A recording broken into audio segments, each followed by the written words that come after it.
selamat malam, selamat bertemu kembali dalam program Tajam, tanya jawab Alkitab malam. Pada malam hari ini kita kembali menemani saudara-saudari sekalian dalam program kesayangan kita. Karena di tempat ini kita akan belajar bersama melalui pertanyaan yang telah diberikan dan jawaban-jawaban yang akan disampaikan. Jadi, ketika Anda memiliki pertanyaan, boleh kirimkan di nomor call center Hope Channel Indonesia atau kirimkan atau tuliskan di kolom komentar di tayangan ini berlangsung. Dan pada saat ini saya bersama dengan teman saya, Albert, bukan Kak Steven karena Kak Steven ada halangan sehingga saya ditemani oleh Kak Albert. Baik, shalom, selamat malam pemirsa Hope Channel Indonesia dan secara khusus untuk pemirsa Tajam. Kita sangat bersuka cita karena pada malam hari ini telah bergabung bersama dengan kita narasumber Pendeta Richard Sabuin. Selamat malam Pak Pendeta. Shalom Pendeta. Selamat malam Albert, selamat malam Jeffrey, dan shalom, selamat malam umat Tuhan dimanapun saja. Apa kabar Pendeta? Saya baru mau tanya kalian, apa kabar? Kabar baik Pendeta, luar biasa. Ya, saya juga, puji Tuhan, terima kasih. Puji Tuhan, terima kasih Pendeta. Baik, pada saat ini kita akan memulai acara kita dengan membacakan tema dari program Tajam. Baik, saya akan bacakan ayat tema kita terdapat di dalam Ibrani 4 ayat yang ke-12. Sebab firman Allah hidup dan kuat dan lebih tajam daripada pedang bermata dua manapun. Ia menusuk amat dalam sampai memisahkan jiwa dan roh, sendi-sendi dan sumsum. Ia sanggup membedakan pertimbangan dan pikiran hati kita. Silakan Kak Jeffrey. Kita berdoa. Bapa di sorga, Bapa yang baik, Bapa yang mengizinkan kami berada di tempat ini, Bapa yang memberkati kami dalam setiap aktivitas kami. Kami bersyukur untuk kesempatan yang Tuhan berikan, belajar dari firman, dari setiap pertanyaan-pertanyaan yang telah disampaikan. Kiranya Engkau akan selalu bersama dengan kami, khususnya Pendeta Sabuin yang membantu kami memberikan penjelasan-penjelasan dari setiap pertanyaan yang disampaikan. Kiranya Tuhan akan selalu memberikan hikmat sehingga penjelasan yang diberikan dapat membantu kami untuk memahami firman-Mu dan mendekatkan diri kepada Tuhan. Dan hamba-Mu dengan Kak Albert dan seluruh kru yang bertugas dan pemirsa yang menyaksikan acara ini akan dikuatkan semakin mendekatkan diri kepada Tuhan. Kiranya Tuhan akan selalu bersama dengan kami. Ini doa dan peran kami yang berdoa dalam nama Yesus Juru Selamat kami. Amin. Amin. Baik, pada saat ini di tangan kami sudah ada beberapa pertanyaan dari sahabat-sahabat kita, dari saudara-saudara kita yang menanyakan tentang firman Tuhan untuk belajar bersama. Jadi untuk itu kami akan membacakan pertanyaan pertama. Ini Pendeta, pertanyaan pertama untuk saat ini berasal dari Claudi. Claudi bertanya, "Shalom Pastor Sabuin. Alkitab mengatakan bahwa Tuhan tidak akan membiarkan kita dicobai melebihi kekuatan kita dalam 1 Korintus 10 ayat 13. Berarti kekecewaan atau putus asa yang kita alami karena sebenarnya kita tidak tahu seberapa besar kekuatan yang Tuhan sudah berikan kepada kita. Pertanyaan saya, bagaimana cara kita mengetahui dan mengukur kekuatan yang Tuhan sudah tanamkan dalam hidup kita? Mohon petunjuk Pendeta." Silahkan Pendeta. Kita baca dulu mungkin seperti biasa 1 Korintus 10. 1 Korintus 10 ayat yang ke-13 saya bacakan. "Pencobaan-pencobaan yang kamu alami ialah pencobaan-pencobaan biasa yang tidak melebihi kekuatan manusia, sebab Allah setia dan karena itu Ia tidak akan membiarkan kamu mencobai melebihi kekuatanmu.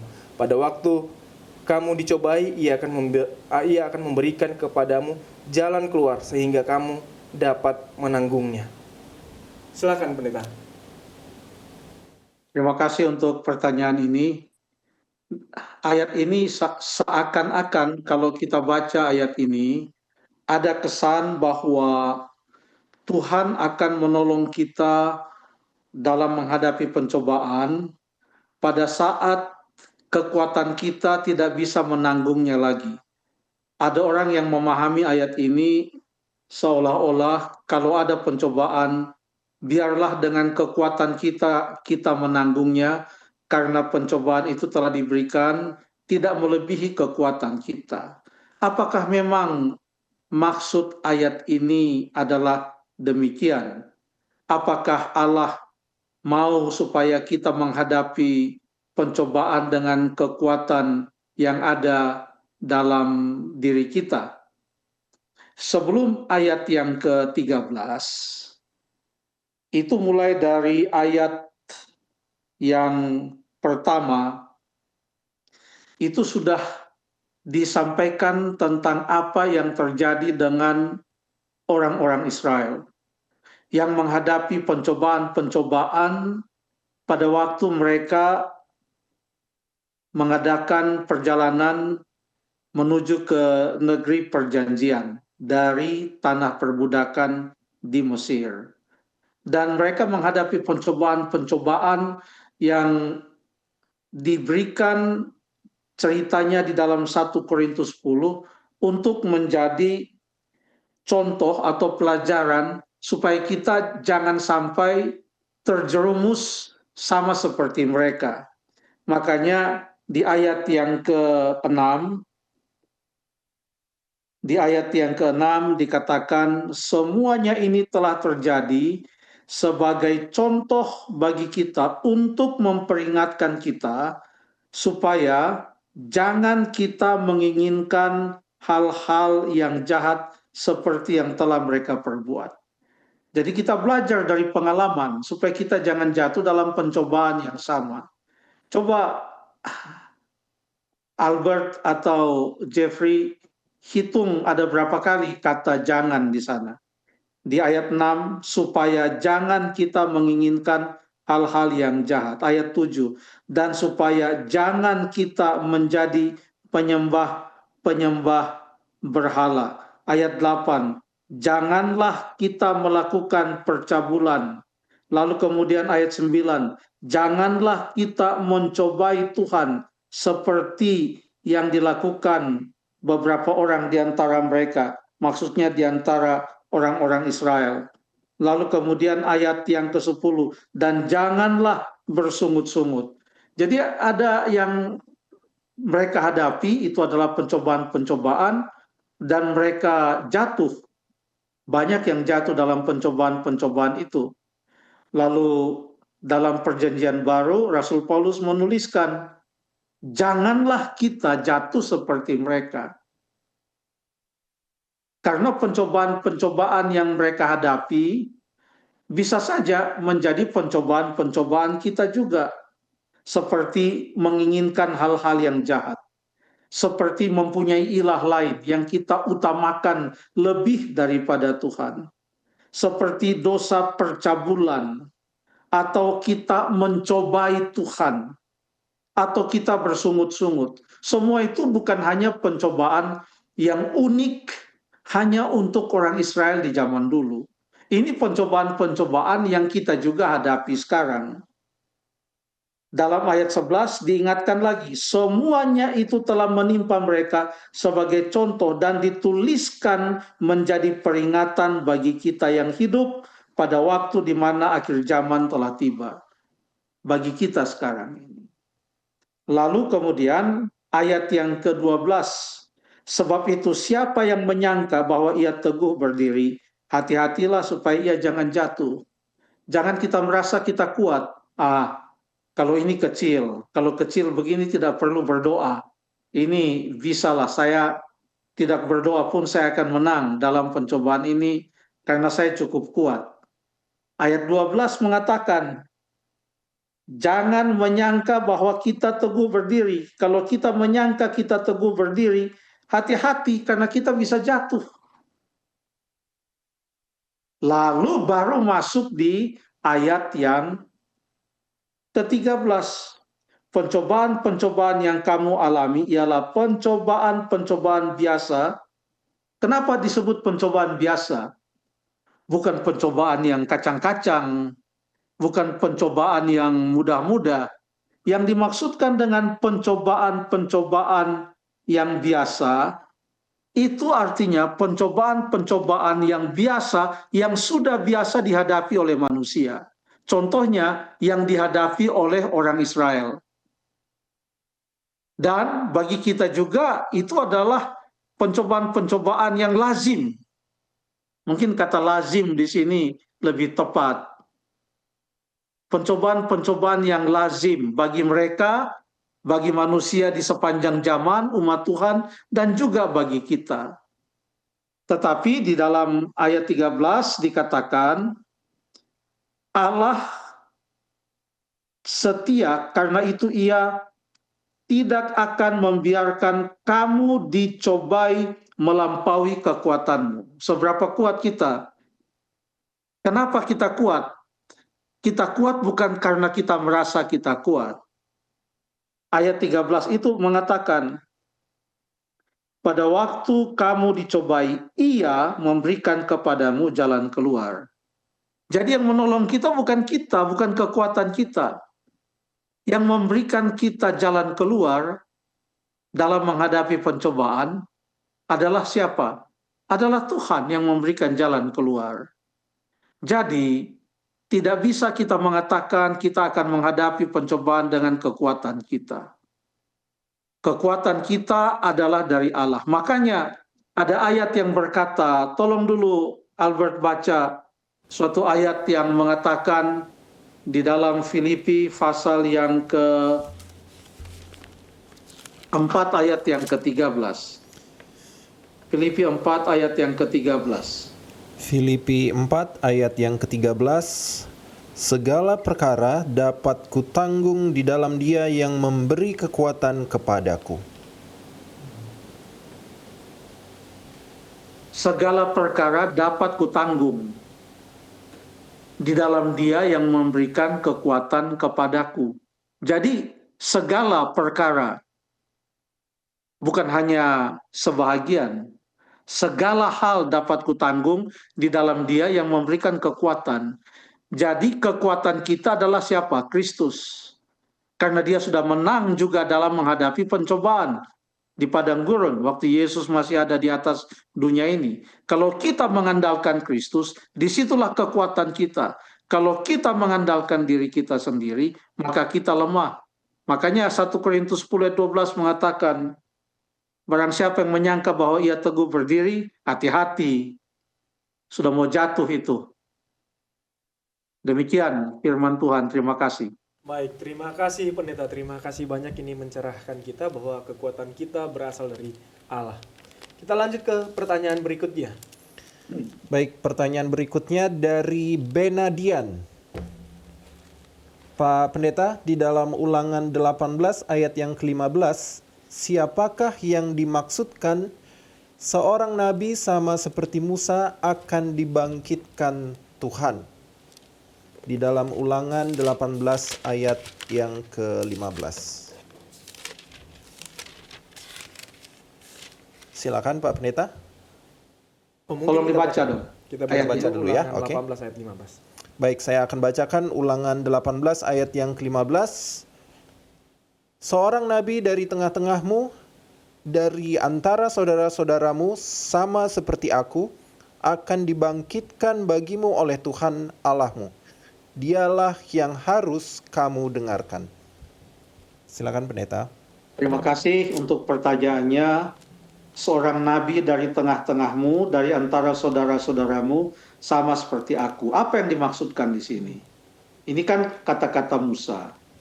Ayat ini bukan berkata bahwa nabi itu sama dengan Musa. Tidak. Tapi sebagaimana Musa berasal dari antara saudara-saudaranya orang Israel, maka nabi itu juga sama seperti Musa, datangnya juga dari orang Israel. Dari salah satu suku Israel, sebagaimana yang digambarkan di dalam Alkitab. Siapa ini? Kita perlu tanya Alkitab, jangan langsung kita buka kitab-kitab yang lain. Atau komentari, atau dictionary. Sedapat mungkin kita baca Alkitab untuk menjawab pertanyaan dari dalam Alkitab. Ayat tadi mengatakan, seorang nabi dari tengah-tengahmu, dari antara saudara-saudaramu sama seperti aku, akan dibangkitkan bagimu oleh Tuhan Allahmu. Dialah yang harus kamu dengarkan. Jadi ini yang pertama berbicara tentang satu nabi. Bukan nabi-nabi, satu nabi. Apa yang dimaksudkan dengan nabi? Nabi ini adalah utusan Allah yang diutus dengan sebuah pekabaran. Nabi ini artinya yang mengabarkan perkataan dari Allah, yang menegur, yang memberikan nasihat. Nabi ini adalah ia yang memberikan nubuat-nubuat. Siapa dia? Ada satu petunjuk di sana. Apa anak kalimat yang terakhir dari ayat tadi? Dialah, Kamu dengarkan. Dialah yang tolong dialah yang harus kamu dengarkan. terima kasih. Dialah yang harus kamu dengarkan. Mari kita cari di dalam Alkitab siapa yang perlu didengarkan. Kita buka beberapa ayat. Kita buka dalam Matius pasal yang ke-17. Matius pasal yang ke-17. Mari kita baca ayat yang ke-5. Matius 17 ayat yang ke-5. Dan tiba-tiba sedang ia berkata-kata, turunlah awan yang terang menaungi mereka, dan dari dalam awan itu terdengar suara yang berkata, inilah anak yang kukasihi, kepadanya lah aku berkenan, dengarkanlah dia. Ingat tadi anak kalimat yang terakhir dalam Ulangan 18 ayat yang ke-15 mengatakan apa? Dialah yang harus kamu dengarkan. Dialah yang harus kamu dengarkan. Pada waktu ada pengumuman dari sorga tentang Yesus, dikatakan di sana, dengarkanlah dia. Dia ini yang perlu didengarkan. Jadi, apakah cocok dengan Ulangan 16 ayat yang ke-5? Ulangan 18 ayat yang ke-15. 15. Ya, pendeta. Cocok ya? Cocok. Sebab Ulangan 18 ayat 15 mengatakan, Nabi itulah yang akan datang, itulah dialah yang harus didengarkan. Dan pada waktu Tuhan Yesus dimuliakan di atas sebuah bukit, di sana ada saksi-saksinya, Yohanes, Yakobus, ada juga Petrus. Mereka mendengarkan suara itu. Inilah anak yang kukasihi, kepadanya lah aku berkenan, dengarkanlah dia. Bagaimana dengan yang dikatakan dalam Lukas 9 ayat yang ke-35? Lukas pasal yang ke-9 ayat yang ke-35. Baik, saya akan bacakan Lukas 9 ayat yang ke-35. Maka terdengarlah suara dari dalam awan itu yang berkata, inilah anakku yang kupilih, dengarkanlah dia. Dengarkanlah dia. Siapa itu? Yesus. Yang datang ke atas dunia ini, Allah yang menjelma menjadi manusia, yang diutus, dikirim untuk membawakan kabar selamat, bukan hanya membawakan kabar selamat, tapi membawa keselamatan, karena ia adalah juru selamat. Lalu ia juga yang memberikan nubuat-nubuat tentang apa yang akan terjadi. Itu kitab Wahyu itu bukan wahyunya Yohanes. Kalau baca Wahyu 1 ayat 1, inilah wahyu Yesus Kristus yang menyatakan apa yang akan terjadi di masa yang akan datang, sampai akhir zaman, sampai kedatangan Tuhan Yesus, sampai kerajaan 1000 tahun, sampai hidup kekal. Wahyu Yesus Kristus.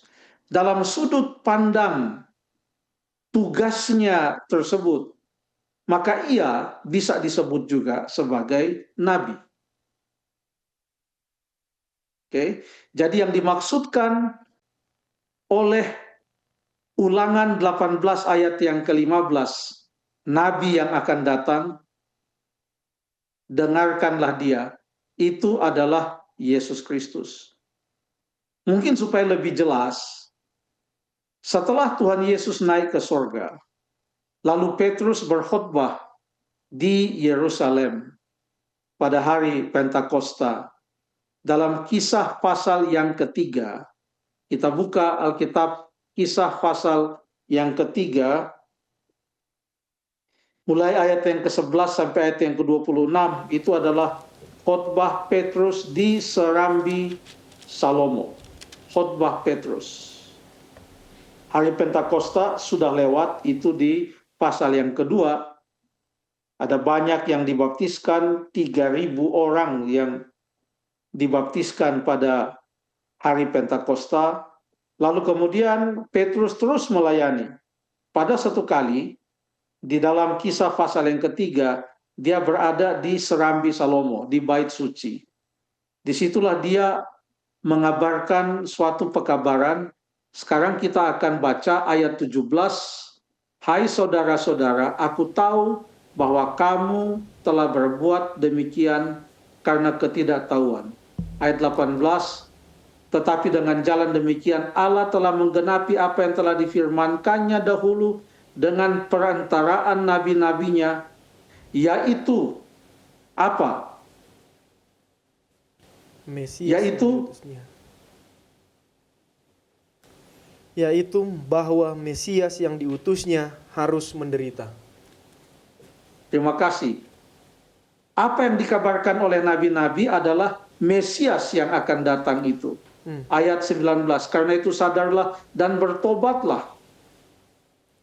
Lalu kemudian ayat 21, Kristus itu atau Mesias tadi itu, Kristus, harus tinggal di sorga sampai waktu pemulihan segala sesuatu seperti yang difirmankan Allah dengan perantaraan nabi-nabinya yang kudus zaman dahulu. Baru ayat 22 mengatakan, bukankah telah dikatakan Musa, Tuhan akan membangkitkan bagimu seorang nabi dari antara saudara-saudaramu, sama seperti aku. Dengarkanlah dia dalam segala sesuatu yang akan dinyatakannya kepadamu. Jadi pada waktu Petrus berkhotbah tentang Mesias, tentang Kristus yang diutus, maka ia mengutip Ulangan pasal yang ke-18 ayat yang ke-15, yaitu seorang nabi dari antaramu. Dengarkanlah dia, itulah Yesus Kristus, Mesias. Alkitab sangat jelas tentang hal itu. Terima kasih. Baik, terima kasih Pendeta. Ini luar biasa ya. Ditulis di Perjanjian Lama, lalu digenapi di Perjanjian Baru, dan masih berkesinambungan gitu. Luar biasa sekali pencerahan yang sudah diberikan. Ini menolong kita untuk memahami, membaca Alkitab. Betul. Dan jawabannya murni dari Alkitab, bukan dari sumber-sumber yang lain. Dan sebelum kita akan ke pertanyaan yang ketiga, kami mengundang pemirsa tajam untuk boleh menyampaikan komentar ataupun menyampaikan pertanyaan melalui YouTube channel, melalui kolom komentar, atau boleh disampaikan melalui layanan Hotline Care di 0813-1776-2777. Kita akan lanjut ke pertanyaan selanjutnya. Baik, silakan. terima kasih. Kami menunggu pertanyaan-pertanyaan saudara-saudari sekalian. Kita baca pertanyaan berikutnya. Pertanyaan berikutnya adalah dari Fani Silalahi. Selamat malam Pendeta. Saya pernah mendengar seorang pembicara mengatakan tentang terang besar dan terang kecil. Terang besar adalah Alkitab, sedangkan terang kecil adalah buku-buku rohani. Pertanyaan saya, apakah Alkitab tidak cukup untuk menjadi landasan iman kita, atau maksudnya seperti apa? Dan jika memang kita perlu juga membaca buku-buku rohani sebagai terang kecil, buku-buku seperti apa yang dimaksud? Silakan Pendeta. Terima kasih Saudari Fani Silalahi. Saya berharap tadi mungkin pertanyaannya tentang suatu ayat dari dalam Alkitab yang boleh kita bahas ayat itu, karena ini adalah acara tanya jawab Alkitab. Tetapi ini pertanyaan yang sangat menarik. Tentang terang yang besar, lalu terang yang kecil. Saya tidak akan menggunakan referensi buku-buku lain untuk menanggapi pertanyaan ini. Tapi kita hanya menggunakan referensi Alkitab untuk menjawab pertanyaan-pertanyaan saudara-saudari sekalian. Di dalam Alkitab ada istilah terang besar. 1 atau 2 kali atau 3 kali disebutkan tentang terang besar. Mari kita baca Yesaya pasal yang ke-9 ayat yang kedua. Yesaya pasal yang ke-9 ayat yang kedua. Baik, saya akan bacakan Yesaya 9 ayat yang kedua. Ya. Engkau telah menimbulkan banyak sorak-sorak dan sukacita yang besar. Mereka telah bersukacita di hadapanmu seperti sukacita di waktu panen. Seperti orang... ayat 1, ayat 1. Baik, kita ralat ayat 1. Silakan. Baik, Yesaya 9. Kita lagi cari ada istilah terang besar. Baik, saya ulang. Yesaya 9 ayat yang ke-1. Bangsa yang berjalan di dalam kegelapan telah melihat terang yang besar. Mereka yang diam di negeri kekelaman, atasnya terang telah bersinar. Terima kasih. Kenapa ada terang besar atau terang yang bersinar? Baca pasal yang ke-8 ayat yang ke-23. 8 ayat 23. Ya. Tetapi tidak selamanya akan ada kesuraman untuk negeri yang terimpit itu. Kalau dahulu Tuhan merendahkan tanah Zebulon dan tanah Naftali, maka di kemudian hari Ia akan memuliakan jalan ke laut, daerah seberang sungai Yordan, wilayah bangsa-bangsa lain. Ada pengharapan yang diberikan kepada orang Israel zaman dahulu. Ini bukan pengharapan sebagai satu bangsa, tetapi sebagai umat Allah pada zaman itu. Lalu kemudian pasal 9 ayat 1 mengatakan bahwa yang tadinya mereka berjalan dalam kegelapan, sekarang mereka melihat terang yang besar. Lalu terang itu telah bersinar. Kalau dibaca terus, kita sampai di ayat yang keempat, ayat yang kelima. Baik, saya akan bacakan Yesaya pasal 9 ayat yang kelima. Sebab seorang anak telah lahir untuk kita, seorang putra telah diberikan untuk kita. Lambang pemerintahan ada di atas bahunya dan namanya disebutkan orang.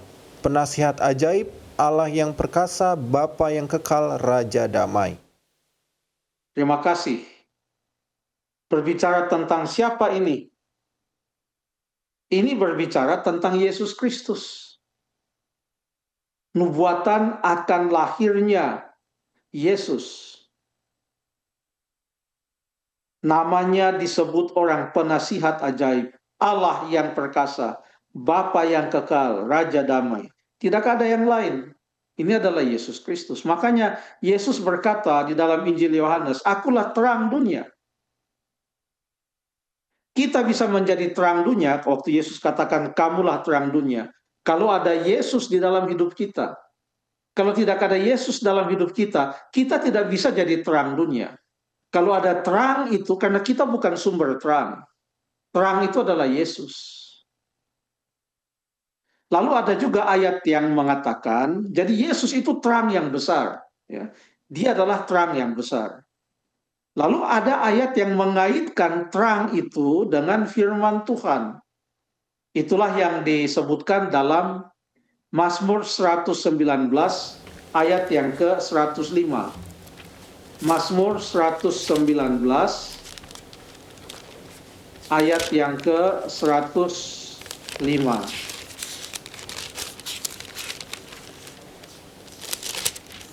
Mazmur 119. Oke. Mazmur 119 ayat 105.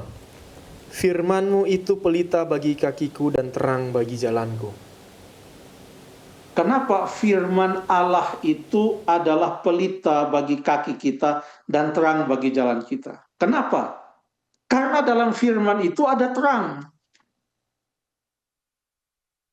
Karena pusat dari firman Allah itu adalah Yesus Kristus. Baik yang dinubuatkan dalam perjanjian lama maupun yang menjadi penggenapan di dalam perjanjian baru. Pusatnya adalah Yesus Kristus.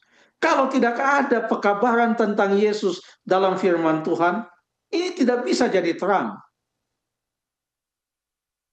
Jadi terang yang besar itu adalah Yesus. Firman ini juga disebut sebagai terang. Dan karena ada 66 kitab, mulai dari Kejadian sampai Wahyu, di mana dalam perjanjian lama Kejadian sampai Maleaki menubuatkan tentang Yesus. Dalam perjanjian baru mulai Matius sampai Wahyu, pusatnya adalah Kristus. Maka tidak ada istilah yang bisa menggambarkan lebih baik lagi terang yang diberikan melalui firman-Nya ini, selain daripada menggunakan istilah terang yang besar. Kenapa ini terang yang besar? Karena ada terang yang besar di dalam firman Tuhan, yaitu Yesus Kristus. Entah itu terang kecil atau terang itu besar, itu sama-sama terang. Entah itu terang kecil atau terang besar, itu sama-sama mengusir kegelapan. Dalam kegelapan, jangankan kita dapat listrik 100 watt, dapat senter 10 watt pun kita sudah bersyukur. Karena kita tidak akan berjalan di dalam apa? Kegelapan. Terang adalah terang. Apakah semua buku rohani itu akan menuntun kepada firman Tuhan? Ya gampang saja. Kalau ada satu buku yang ditulis, tetapi isinya tidak sesuai dengan firman Allah, sekalipun buku itu disebut sebagai buku rohani, tetapi kalau itu tidak sesuai dengan firman Allah, maka buku itu tidak bisa disebut sebagai terang yang menuntun kepada terang yang besar. Jadi dari sudut pandang Alkitab, itulah yang dimaksudkan dengan terang itu. Dalam hal ini, terang yang besar. Apakah itu betul-betul digenapi? Kan Yesaya pasal yang ke-9 mengatakan terang yang besar, ayat 1. Lalu ayat yang ke-5 berbicara tentang Allah yang perkasa, Bapa yang kekal, penasihat ajaib, Raja damai. Sekarang kita baca dalam Matius pasal yang keempat. Matius pasal yang keempat, tentang siapa itu?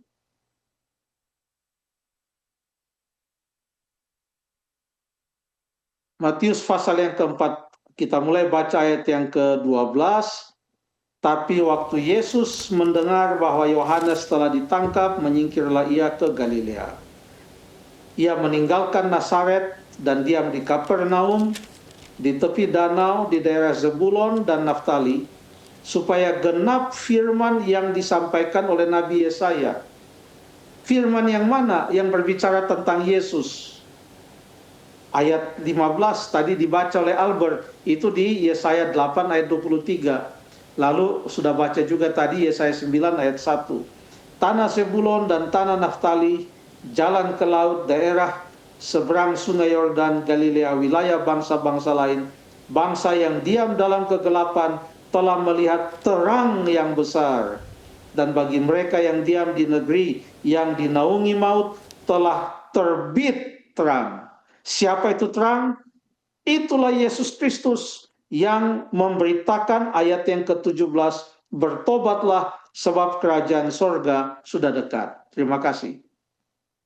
Baik, terima kasih pendeta. Saya bersyukur menjadi bagian dari program ini. Kenapa bersyukur? Karena orang lain yang bertanya, kita yang kedapatan ikut mendapatkan ya, berkat ya. berkat dan ikut menjadi memahami gitu ya. Jadi memahami dari penjelasan-penjelasan yang diberikan. Saya rasa saudara-saudari sekalian juga merasakan ketika orang lain yang bertanya, kita yang ikut mendengarkan, mengikuti pembahasan-pembahasan, menolong kita untuk memahami akan firman Tuhan. Terima kasih pendeta untuk jawaban yang telah diberikan. Dan makanya untuk pemirsa semua, jangan pernah terlewatkan satu episode pun dari tayangan tajam. Betul. Karena berkatnya luar biasa. Baik, kita akan lanjut ke pertanyaan selanjutnya. Dari Serapbel. Bapak Pendeta Sabuin, mohon penjelasan tentang ayat berikut ini di dalam Matius 16 ayat 18 sampai dengan ayat yang ke-19. Kita akan baca dulu. Ya, Baik, baca silakan dulu Pendeta. pertanyaannya, nanti kita baca bergantian untuk Matius pasalnya. Boleh dilanjutkan dulu Baik, pertanyaannya. mohon penjelasan tentang ayat berikut ini di dalam Matius 16 ayat 18 sampai dengan ke-19.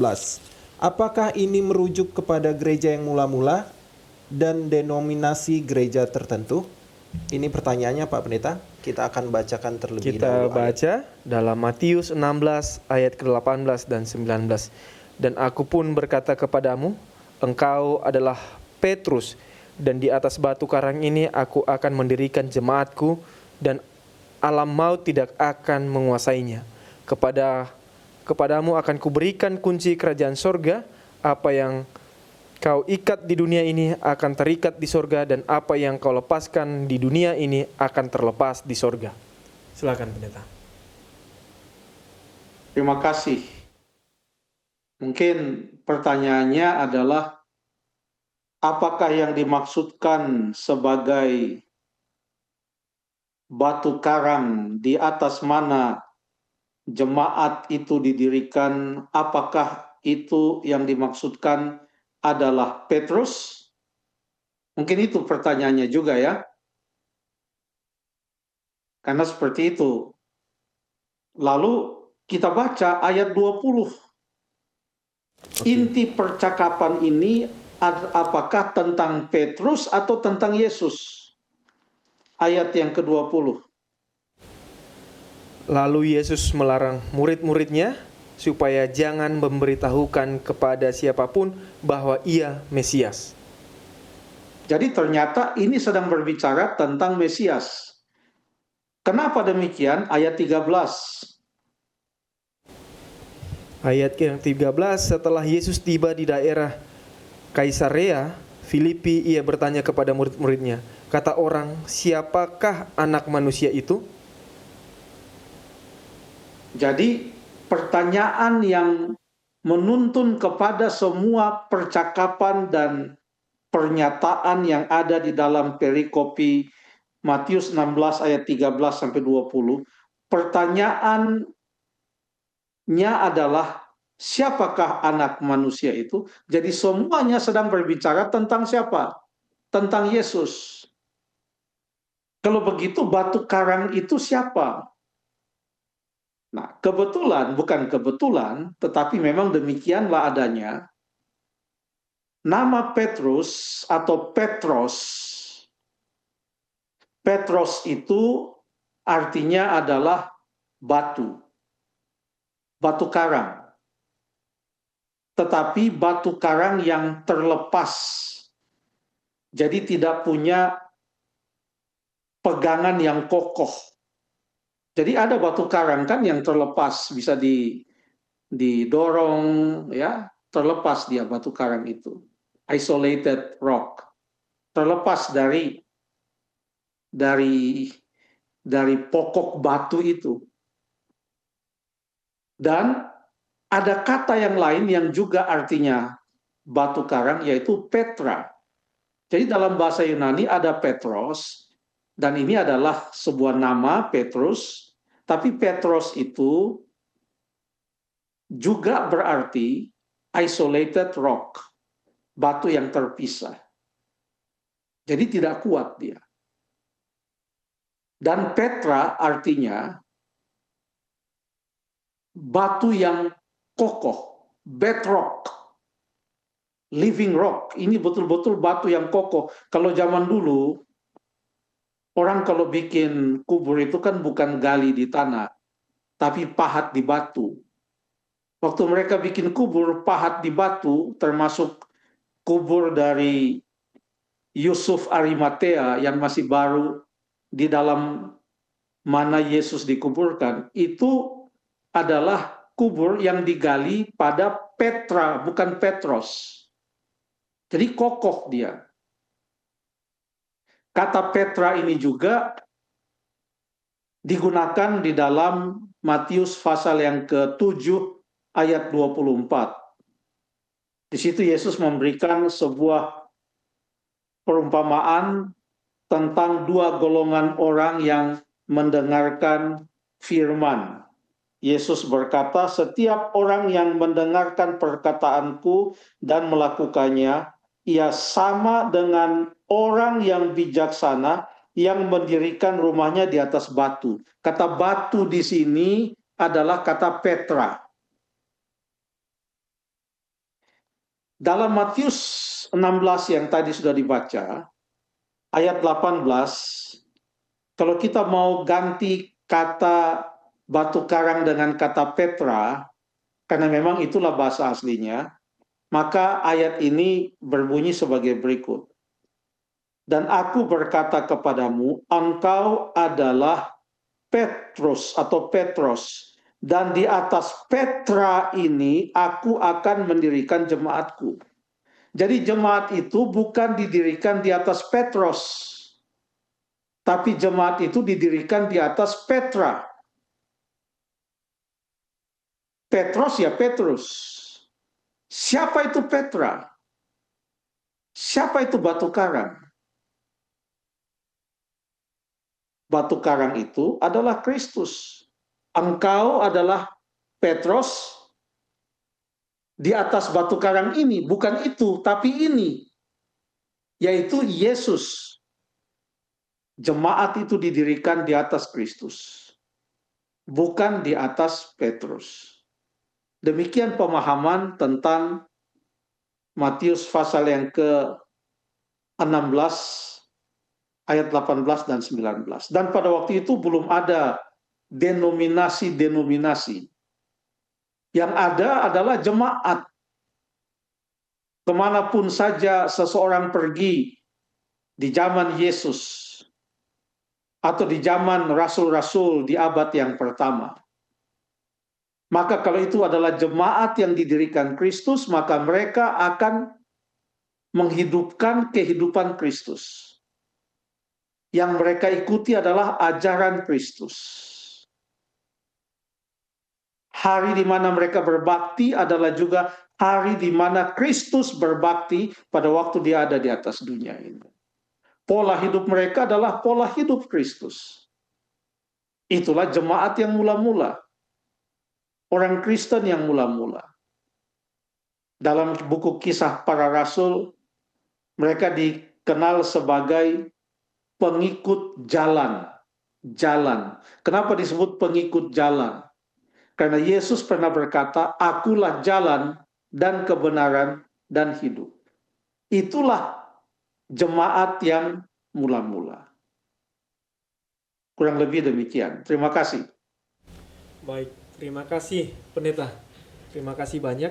Kita langsung membacakan pertanyaan berikut. Kalau kita baca tadi, kalau kita lihat pertanyaan ini, saya cuma mau mention, semoga cukup ya Pendeta ya. Kita ada durasi sekitar 15 menit. Karena biasanya kalau kita bahas tentang kitab Wahyu, itu kita karena itu kitab yang sangat menarik ya. Karena pertanyaan-pertanyaan tentang kitab Wahyu juga cukup banyak. Jadi saya coba baca dari Bapak Reinhard. Shalom, tajam.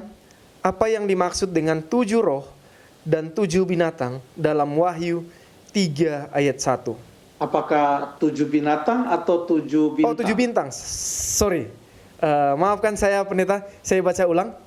Shalom Ya. tim tajam, apa yang dimaksud dengan 7 roh dan 7 bintang dalam Wahyu 3 ayat 1?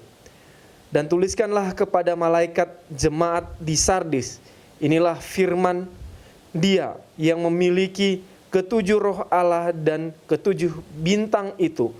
Aku tahu segala pekerjaanmu, engkau dikatakan hidup padahal engkau mati. Silakan pendeta.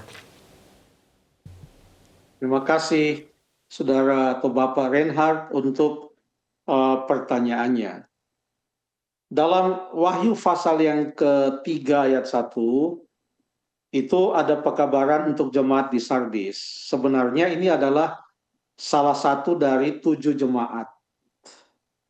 Dan pekabaran kepada 7 jemaat itu sudah dimulai di pasal yang kedua. Jadi ada dalam 2 pasal. Pasal yang kedua dan pasal yang ketiga. Ada jemaat Efesus, kita ikuti ya, Efesus, ini masih di pasal 2.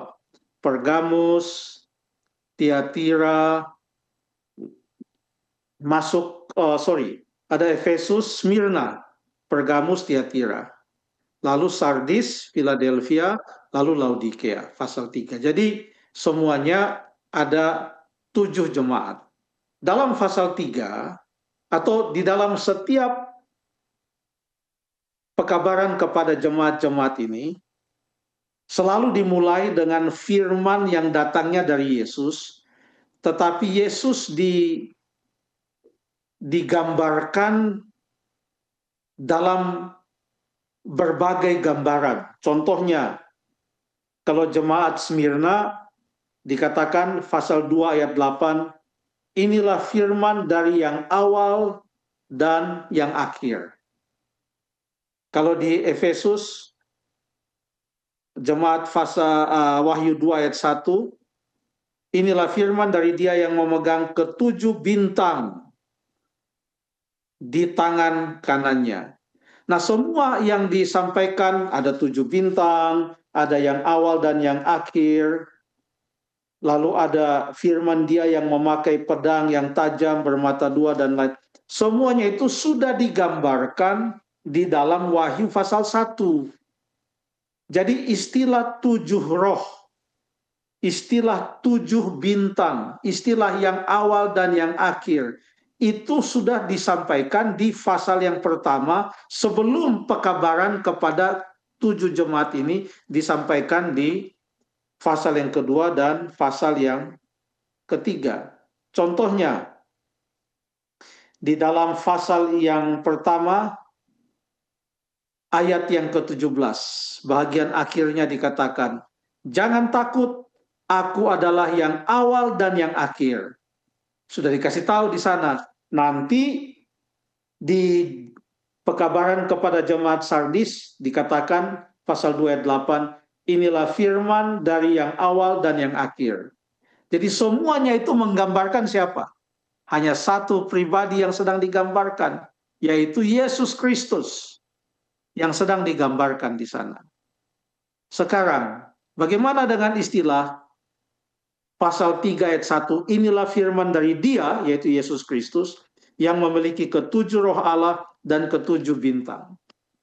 Istilah ketujuh roh Allah ini sudah ada di dalam Wahyu pasal 1 ayat yang ke-4 dan ayat yang ke-5. Tolong dibaca. Baik, Wahyu 1 ayat yang keempat dari Yohanes kepada ketujuh jemaat yang di Asia Kecil. Kasih karunia dan damai sejahtera menyertai kamu dari Dia yang ada dan yang sudah ada dan yang akan datang, dan dari ketujuh roh yang ada di hadapan tahtanya. Ayat yang kelima, dan dari Yesus Kristus, saksi yang setia, yang pertama bangkit dari antara orang mati dan yang berkuasa atas raja-raja bumi ini. Terima kasih. Yang pertama, dari Dia yang ada, yang sudah ada, dan yang akan datang. Dialah Allah, Bapa. Lalu dari ketujuh roh yang ada di hadapan takhta Allah. Lalu dari Yesus Kristus.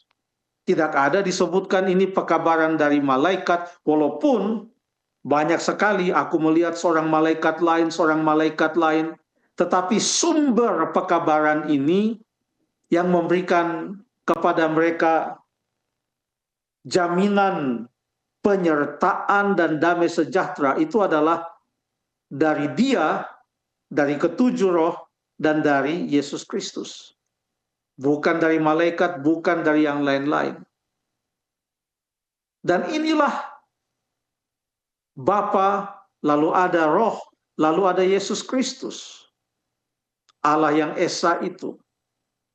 Sekarang, kenapa disebutkan 7 roh? Apa yang dimaksudkan dengan 7 roh? Atau mungkin sebelum kita bicara tentang 7 roh, 7 bintang dulu, 7 bintang. Kita baca di ayat yang ke-20. Ayat yang ke-20, ayat 16 dan 20. 16, dan di tangan kanannya ia memegang 7 bintang. Ini gambaran tentang Yesus. Lalu ayat 20, dan rahasia ke-7 bintang yang telah kau lihat pada tangan kanannya, dan ke-7 kaki dian emas, ke-7 bintang itu ialah malaikat ke-7 jemaat, dan ke-7 kaki dian itu adalah 7 jemaat. Perhatikan di sini, ini penting. Ke-7 bintang itu adalah ke-7 jemaat. Lalu kemudian bagaimana dengan 7 roh? Tidak dijelaskan di sana. By the way, walaupun dikatakan ke-7 bintang, tapi dalam pekabaran kepada semua jemaat, contohnya, tuliskanlah kepada malaikat jemaat di Efesus. Langsung dibilang bukan tuliskanlah kepada bintang di Efesus, tidak. Langsung disebutkan tuliskanlah kepada siapa? Malaikat. Karena 7 bintang itu 7 malaikat. Ada malaikat untuk jemaat Efesus, malaikat jemaat Smyrna, dan seterusnya. Tapi untuk 7 roh, tidak digambarkan. 7 roh itu menggambarkan 7 apa. Ini penting. Karena 7 roh ini beda dengan 7 malaikat atau 7 bintang. Dimana kalau 7 bintang itu, setiap bintang itu adalah satu malaikat untuk jemaat itu. Kalau ke-7 roh, disebutkan ke-7 roh, bukan karena ada jumlahnya ada 7 roh. Tidak. Disebutkan 7 roh oleh karena untuk setiap jemaat ada pernyataan barang siapa mempunyai telinga, bertelinga, hendaklah ia mendengarkan apa yang dikatakan roh kepada jemaat-jemaat. Tidak ada roh untuk jemaat Efesus, roh untuk jemaat Smyrna, roh untuk jemaat Pergamus, roh untuk, sehingga ada jumlahnya 7, tidak. Tetapi karena ia disebutkan 7 kali, walaupun ini adalah roh yang sama. Kita ambil contoh, pasal 2 ayat yang ke-7.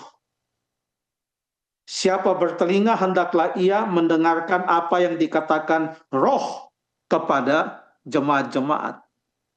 Jadi kalau 7 bintang itu masih ditafsirkan sebagai malaikat, maka roh tidak ditafsirkan lagi menggambarkan apa? Roh adalah roh. Dan di pasal 2 ayat yang ke-7 disebutkan di sana yang dikatakan roh kepada jemaat.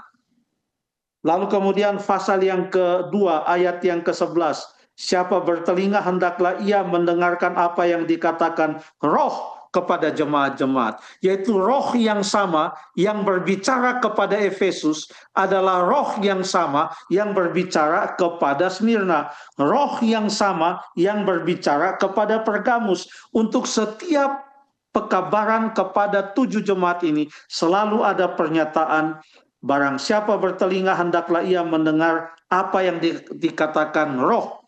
Roh yang sama tapi disebutkan 7 kali. itu bukan menggambarkan ada jumlahnya, ada 7 roh, dan setiap roh itu menggambarkan apa. Tidak demikian.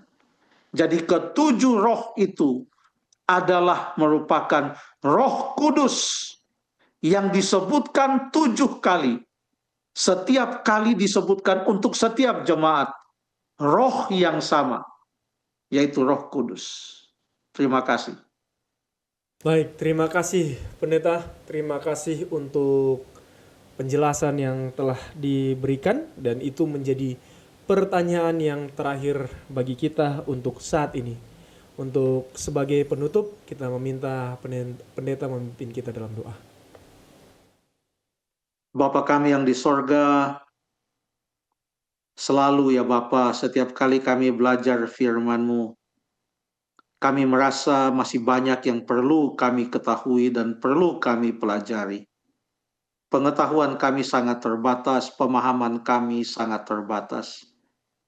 Kami mau ya Bapa supaya sedikit pun yang kami tahu, Tuhan tolong kami agar kami dapat menghidupkannya dalam hidup kami.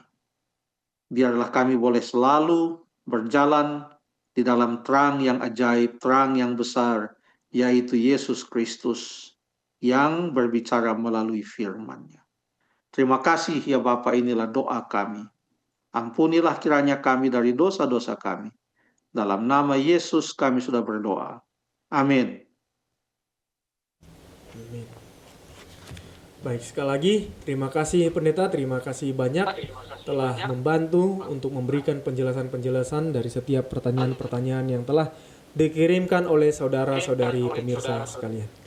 Dan tidak lupa kami selalu mengundang kepada seluruh pemirsa yang menyaksikan program Tajam ini untuk boleh mengirimkan pertanyaan melalui kolom komentar di channel YouTube atau melalui Hotline Care, layanan doa di nomor 0813 1776 2777.